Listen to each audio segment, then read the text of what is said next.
سيدنا ধীরে مولانا محمد اللهم صل على سيدنا مولانا محمد وعلى آل سيدنا مولانا আল্লাহ রাসূল বলেন তিন জায়গার মধ্যে শুধু বরকত। যিনি বলি আলহামদুলিল্লাহ, আর যিনি বলি আলহামদুলিল্লাহ। আচ্ছা বলেন, কোনো মানুষ যদি বলে যে আজকে জুমার নামাজের পরে মসজিদের সামনে 1000 টাকা করে হাতিয়ে দেওয়া হবে, তাহলে গ্রামে কি কোনো মুসল্লির বাড়িতে থাকবে? জুড়ে বলেন, জুড়ে বলেন।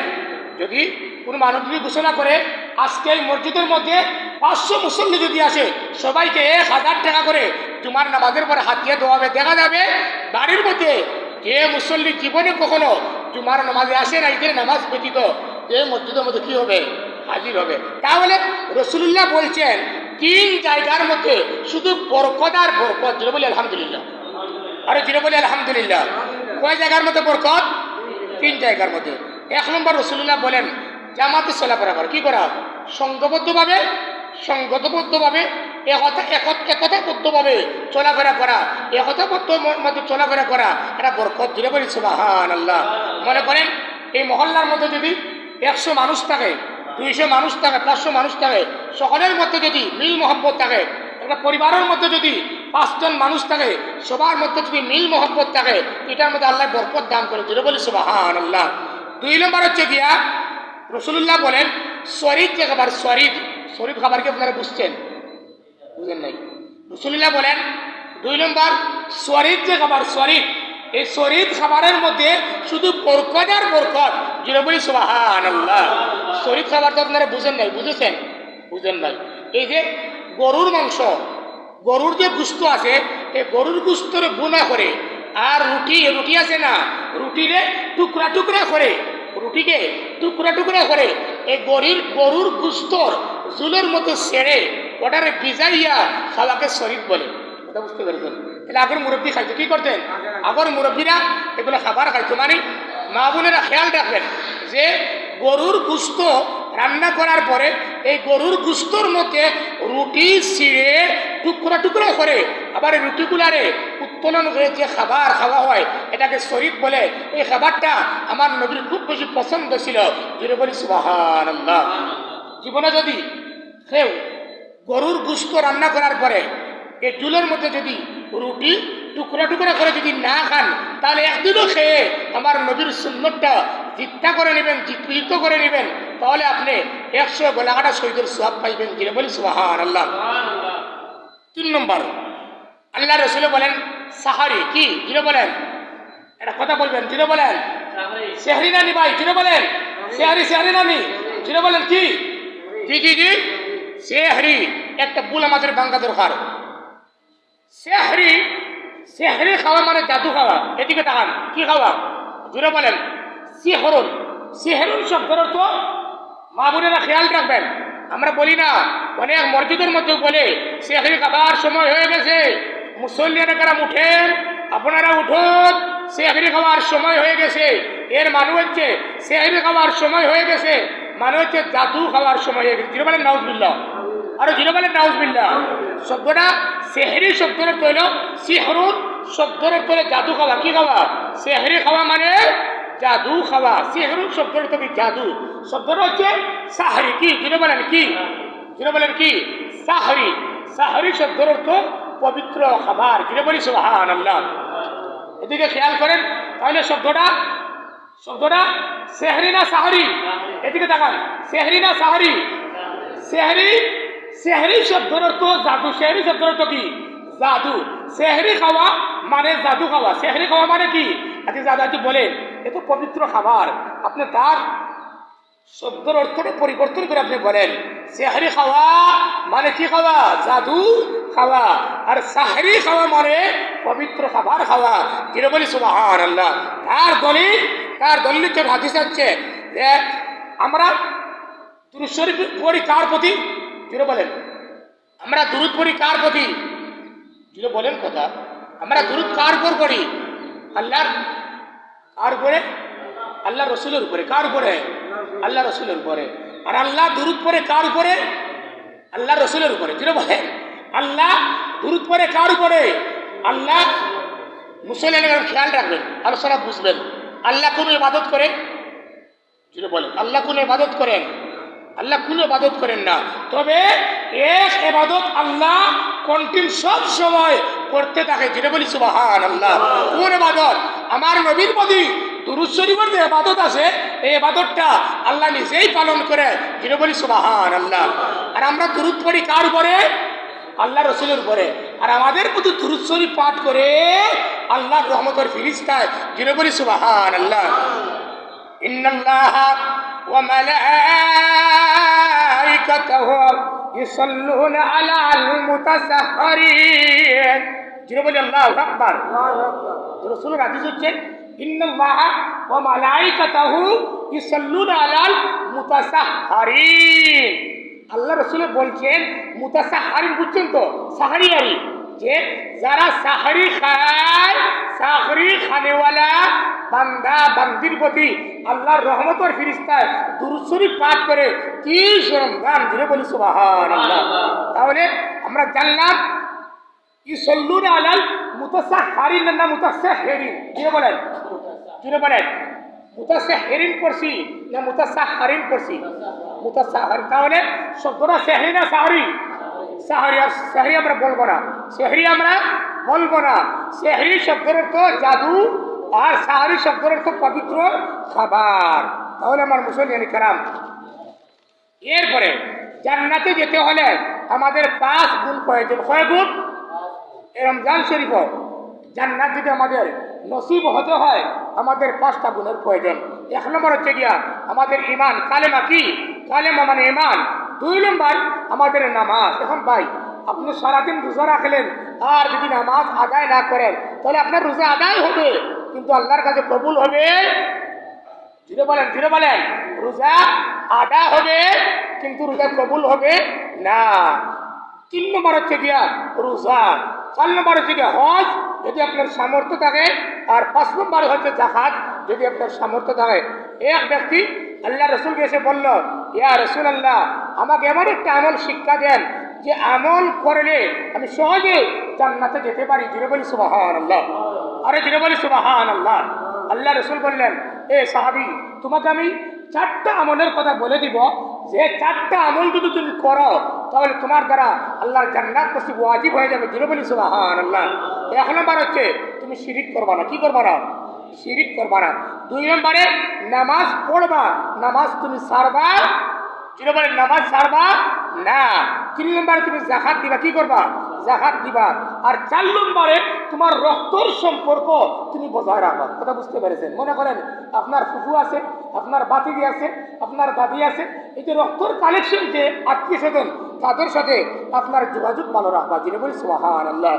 এখন জান্নাতি কি বলেন, দান দেখলে, হাওরের মধ্যে যদি দান বাইর হয়, তাহলে দান দেখলে বোঝা যায় এটা 28 না 92 না 29। কথাটা ঠিক না বেটি ভাই? যিনি বলেন মানুষের ছবি দেখলে বোঝা যায় এটা সবির আলী না কবির আলী না কবির আলী। কথাটা ঠিক না বেটি ভাই? তাহলে আল্লাহ রসুল বলছেন কিছু আলামত আছে, জান্নাতি মানুষের কিছু আলামত আছে, যে মানুষকে দেখলে আপনি বুঝতে পারবেন যে মানুষগুলা জান্নাতি। যিনি বলি সুবহানাল্লাহ। 1 নম্বর হচ্ছে যাদের ব্যবহার বিনয়ী। যাদের ব্যবহার কি? বিনয় আছে না? কোনো মানুষ এ যদি ভালো কথা বলে, তার কথার সামনে মানুষ দাঁড়ানো সম্ভব হয় না। তার বাড়ির মানুষও তাকে ঘৃণা করে, সমাজের মানুষও তাকে ঘৃণা করে, এলাকার মানুষও তাকে ঘৃণা করে। বিনয়ী মিজাজ নাই, কঠোর মিজাজ। তাহলে বিনয়ী মিজাজ যারা, রাসূলুল্লাহ বলেন যাদের মধ্যে বিনয়ী মিজাজ পাইবা, বিনয়ী পাইবা, ব্যবহার পাইবা, তোমরা আশা করো এই মানুষটা জান্নাতি। যিনি বলি সুবহানাল্লাহ। 2 নম্বরে আল্লাহ রসুল বলেন জান্নাতি মানুষের আরেকটা গুণ হচ্ছে গিয়া এরা আল্লাহর বয়ে। কার বয়ে? আল্লাহর বয়ে যে কোনো গুনাহ ছাড়তে পারে যদি তার লাভ থাকে। মনে করেন আপনি যে হাওরের মধ্যে দান শেষ করছেন, এখন মনে করেন আপনি এই মেশিন দ্বারা পানি সেচ দিচ্ছেন, সার নিক্ষেপ করেছেন, ঔষধ নিক্ষেপ করেছেন, তাহলে আপনি 20 ভাগের 1 ভাগ সাদাকা করে আপনার জন্য ওয়াজিব। কয় ভাগের 1 ভাগ? যিনি বলেন 20 মণ যদি আপনি দান পান, এখন দান আপনার দ্বারা সাদাকা করা কি ওয়াজিব। আর যদি আপনি বৃষ্টির পানিতে ক্ষেত করেন, আপনার সার ব্যবহার করা লাগে না, পানি শেষ দেওয়া লাগে না, ঔষধ ব্যবহার করা লাগে না, তাহলে আপনার 10 ভাগের 1 ভাগ 10 মণের 1 মণ দান সাদাকা করা আপনার প্রতি ওয়াজিব, যেগুলো ফসলের কুশল।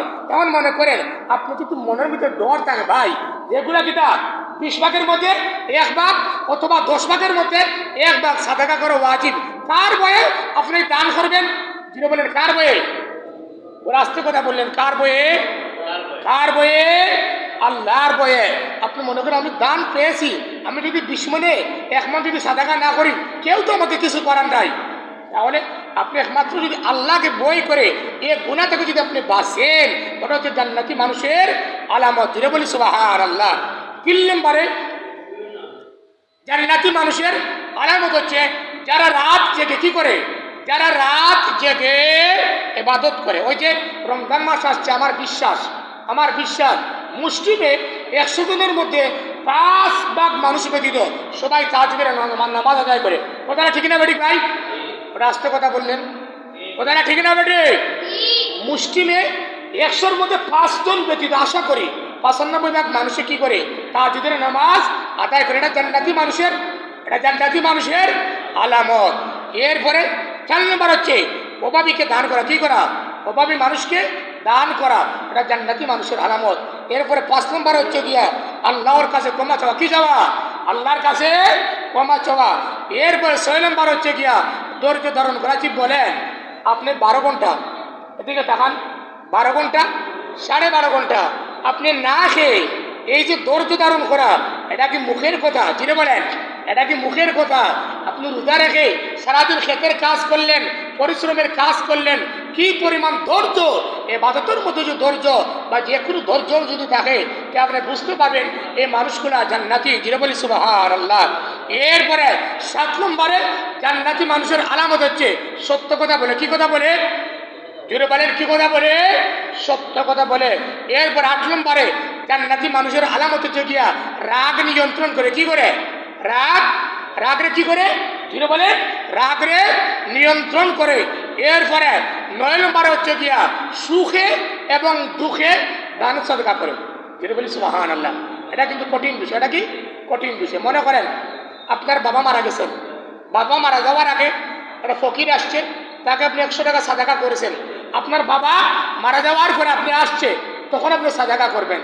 আপনার সুখের সময় আপনি 100 টাকা দান করেছেন, আপনার দুঃখের সময় আপনি 1 টাকা হলে কি করেন?